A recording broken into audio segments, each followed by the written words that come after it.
गौड़ राजाओं की ऐतिहासिक नगरी रामनगर। नर्मदा तट पर स्थित रामनगर का किला सैकड़ों वर्षों के गोंडवाना साम्राज्य की यादों को संजाए पूरी यान बान शान के साथ वर्तमान पीढ़ी को गोंडवाना के समृद्धशाली इतिहास से रूबरू करा रहा है। आज यह एक अन्य धार्मिक कार्यक्रम का साक्षी होने जा रहा है, जिसका रिवाज संभवतः प्राचीन काल से चला आ रहा है। चौगान मड़िया के जवारों का विसर्जन। स्थानीय लोगों के अनुसार गोंडवाना राजाओं की प्रार्थना करने का स्थान था चौगान, जहां कुल देवी का वास है। यहां हर नवरात्रि में हजारों की संख्या में माता की श्रद्धा में जवारे बोए जाते हैं। परंपरा अनुसार नवरात्रि के अंतिम दिन इन जवारों का विसर्जन नर्मदा नदी में किया जाता है। देवी श्रद्धा में डूबे हजारों की संख्या में भक्त नाचते कूदते इस विसर्जन में शामिल होते। यह दृश्य बड़ा ही मनोरम होता है। गेहूं की नई उपजी पोपलों से भरी एक एक जवारों की टोकरी जब हजारों की संख्या में एक होती है तो दूर से देखने पर दृष्टिभंग होता है जैसे कोई घास की दीवार सामने से चली जा रही हो।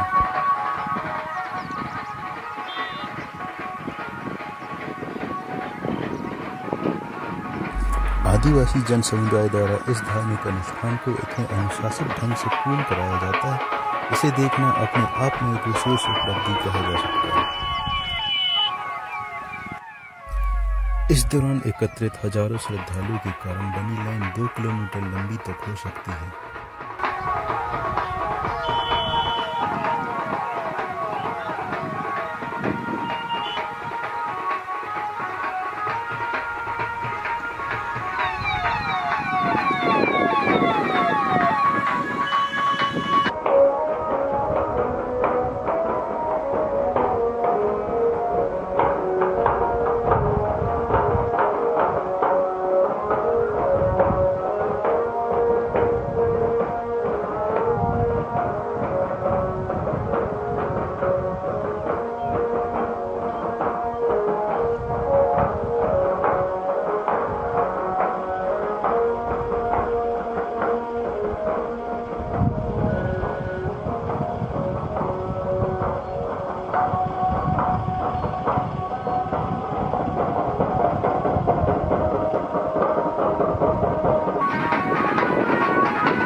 गर्मी की तपती धूप में नंगे पैरों से चौगान से नर्मदा तट तक का सफर तय करते हुए सभी आमजन अपनी पारंपरिक वेशभूषा में रहते हैं।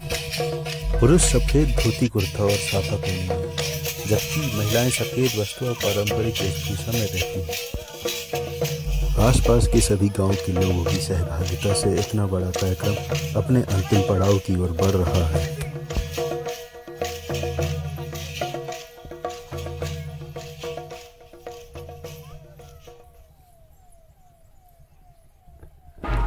गौड़ राजाओं के प्राचीन किलों के बाजू से होता हुआ आस्था व श्रद्धा का वह जंश नर्मदा पर होता है।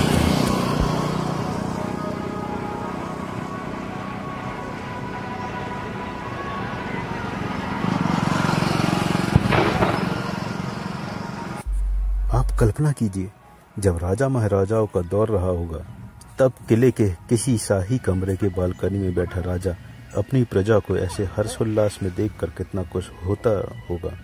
यह दिन जरूर किसी महापर्व की तरह मनाया जाता रहा होगा।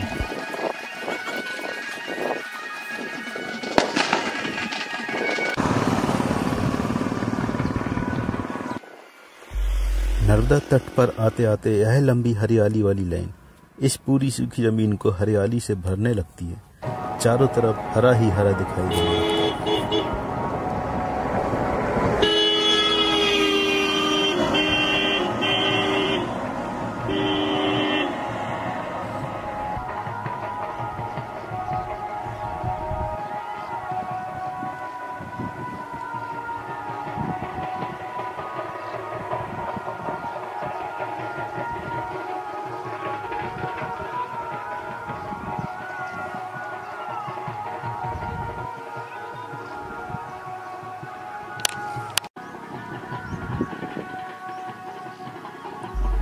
नर्मदा के जल में जवारों को विसर्जित किया जाने लगा है। मीलों नंगे पैर से चलने के बाद हजारों की संख्या में लोगों के एकत्रित होने के बावजूद नर्मदा का तट मानव निर्मित वस्तुओं के प्रदूषण से पूर्णतः मुक्त रहता है। पर्यावरण संरक्षण के लिए सभी को आदिवासी समाजों के इन कदमों का अनुसरण करना चाहिए। प्लास्टिक निर्मित किसी वस्तु का नामो निशान नर्मदा तट पर नहीं है, अन्यथा आजकल दिखावे के नाम पर प्लास्टिक से तटों को पूर दिया जाता है और यह कचरा इस पूरे पारिस्थितिक तंत्र को प्रभावित कर डालता है। इस विशाल जनसमुदाय में हर तबके के लोग शामिल होकर कार्यक्रम को सफल बनाते हैं। यहाँ ऊंच नीच, गरीब अमीर का दिखावा नहीं है, अभी सभी केवल माँ के भक्त हैं।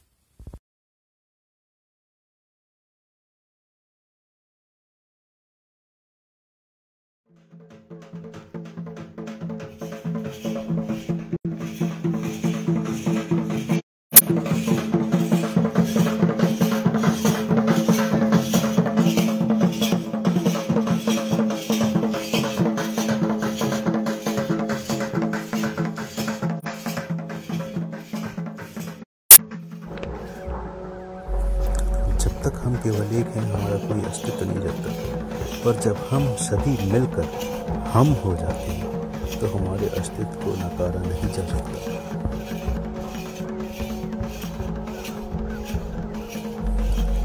इस पूरी यात्रा को देखने के बाद इस विहंगम दृश्य ने मस्तिष्क में अलग छाप छोड़ी और बहुत से विचारों को जन्म दिया है।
इतना लंबा थकावट वाला सफर तय करने के बाद ग्रामीण जन वापस अपने घरों की ओर लौटने लगे और मैं विचारों के तानों बानों में उलझा यह सोच रहा हूँ कि हमारे ऐशो आराम के साधन संभवतः कुछ समय के बाद उजड़ जाएंगे, खंडहर हो जाएंगे। अगर हमारे जाने के बाद भी रह जाएगी तो हमारी एक खूबसूरत संस्कृति जिसे हमारे पुरखों ने पीढ़ी दर पीढ़ी के अनुभव से इतना विकसित किया है। कितने आक्रांत आए होंगे और अपने रीति रिवाजों को हम पर थोपा होगा, पर हमारे पूर्वजों ने कष्ट सहकर हमारी सभ्यता, हमारे रीति रिवाज, हमारी संस्कृति को हम तक पहुँचाया। और अब यह नई पीढ़ी का दायित्व है कि अपनी संस्कृति पर गर्व करें। जिस रूप पर पुरखों ने उसे हमें दिया, इसे ज्यों क्या त्यों हम आने वाली पीढ़ी तक पहुँचाएं। इस धरोहर की जिम्मेदारी वर्तमान के कंधों पर है। आदि नव युगों को देखकर अच्छा महसूस होता है, उन्होंने यह जिम्मेदारी अपने कंधों पर उठा ली है। आगे भी भविष्य में इन रीति रिवाजों को निभाएंगे।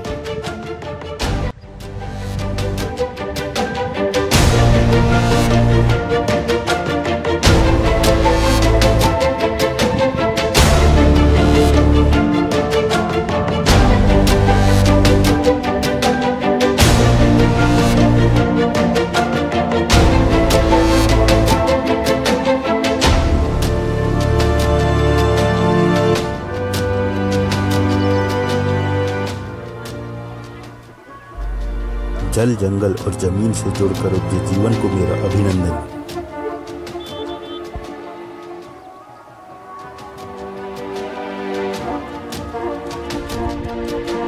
जय हो जल, जंगल, जमीन।